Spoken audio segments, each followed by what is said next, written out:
I used to think silence made me invisible. Turns out silence makes you a perfect target. The moment that broke me didn't even look dramatic from the outside. A dinner table. A phone. A laugh. But that night became the fault line of my entire life. My name is Ariel Grant. I'm 31. And this is the story of how I stopped being my family's credit card and became something they never expected. A line they couldn't cross. It started at Sunday lunch. The smell of lemon chicken, the chatter of relatives, the tink of silverware. Everything staged like a cozy commercial for family. Until my niece, 11 years old, eyes bright with borrowed cruelty, grabbed my brand new phone. "It feels fake," she said, her lips curling with the same smirk I've seen on her mother 1,000 times, and before I could reach across the table, she bent it. Slow. Deliberate.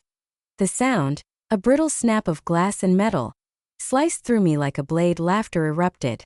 My brother smirked. "Don't worry, Ariel, you can buy another one. That's what you're for."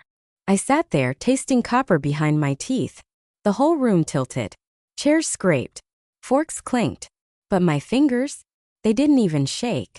That was the part no one noticed. I gathered the broken halves of my phone like a coroner collects evidence and slid them into my bag. "Enjoy your lunch," I whispered. But in my head it sounded like a funeral prayer.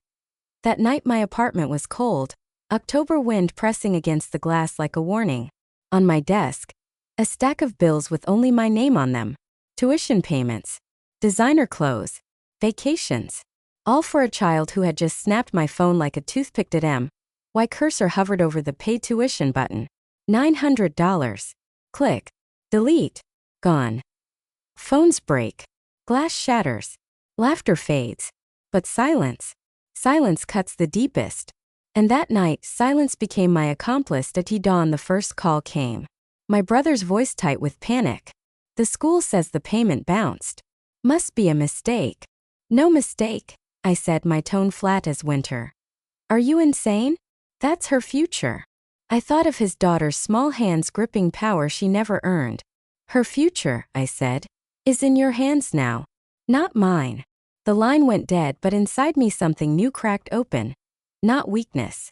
Freedom. By Sunday the storm hit. My sister-in-law barged into my house, her perfume arriving before her accusations. "You're sick. She's a child. You're ruining her life over a phone." I crossed my arms steady. "I'm not ruining anything. I'm giving her exactly what you all taught her. That actions have consequences."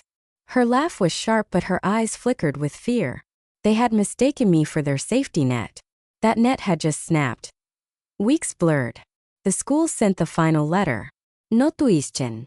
Enrollment terminated. Their curated world collapsed in slow motion. My brother called again, voice stripped of swagger.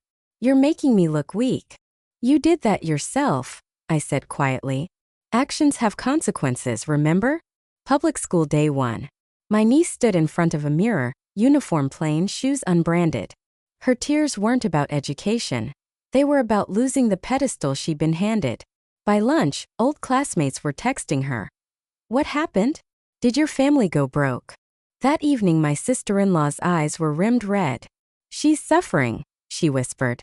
"She doesn't deserve this." I set my fork down, met her eyes. Neither did I. Silence fell heavy over the table. The same table where they once laughed. They tried guilt next. My mother invited me for tea. But the living room was already full. My brother, his wife, my niece. My mother clutching her rosary like a shield. "We're sorry," my sister-in-law said, nudging her daughter. "Tell her you're sorry." "Sorry," my niece muttered, the word hollow as a deflated balloon. That I stood there, watching the performance. "Apologies mean nothing," I said softly. "If entitlement still lives under your skin." My mother's voice cracked. "Ariel, please. Don't let pride destroy us." I bent, kissed her forehead gently. "You raised me to sacrifice, not to be sacrificed." Then I turned to the rest. "You taught her that actions have no weight. Now she's learning gravity the hard way." Reputation, that was their real currency. And now it was bankrupt. Their friends whispered. Her Instagram went silent. My brother waited for me outside a grocery store one night, tie loose, face hollow. "Please," he said, his voice breaking. "We were wrong.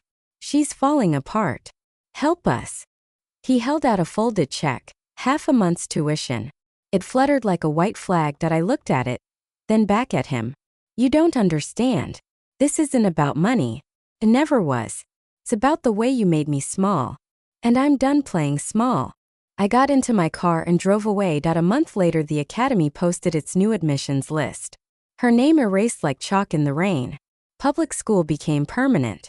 Their curated empire of favors and facades crumbled quietly. That Sunday's lunch was takeout in paper boxes. No laughter, no mocking. My niece sat curled in the corner, pride stripped away. My brother's voice was flat. You won. I set down my fork. This was never about winning. It was about ending the cycle. Later that night, I slid the two broken halves of my phone into a box. Not as a wound, but as a monument. Some fractures don't need repairing. They need remembering. For the first time, the word family didn't feel like chains. Felt like choice. Choice to walk away. Choice to protect myself. Choice to breathe without asking permission. If you've ever been used, if you've ever been mocked while you gave everything, tell me in the comments. Because silence is only power when you decide to wield it.